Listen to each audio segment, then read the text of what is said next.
gooftaa koo hundumayyuu na dhoksitee mudoo koo gaarummaa kee beebituu hin danda'u dachaa dachaa galanni si haa gahu.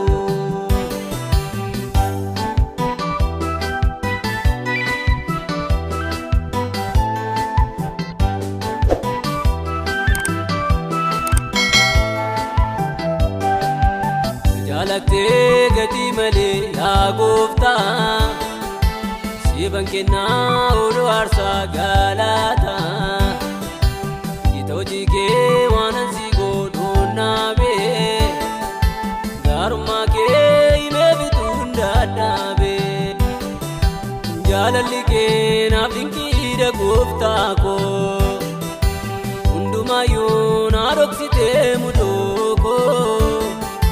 gaarummaa kee beebituu hin danda'u dachaa dachaa galanni si haa gahu.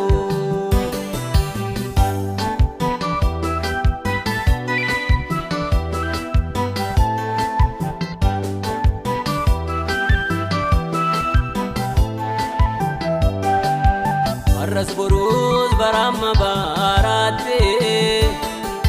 siifaa ta'uu galanni teessoo keettee haadhaaf abbaa jaalatsin namaaf godha garraamii koo dhiibamni kee baay'eedha jaalalli kee naaf dinqiidha gooftaa koo hundumayyuu na dhoksitee mudoo koo gaarummaa kee beebituu hin danda'u dachaa dachaa galanni si haa gahu.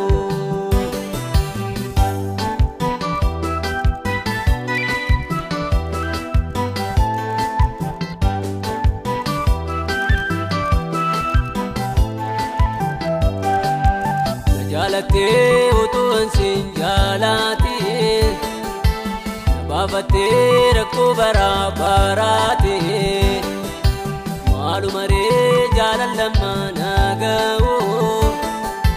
dachaa dachaa galanni si haa gahu jaalalli kee naaf dinqiidha gooftaa koo hundumayyuu na dhoksitee mudoo koo gaarummaa kee beebituu hin danda'u dachaa dachaa galanni si haa gahu.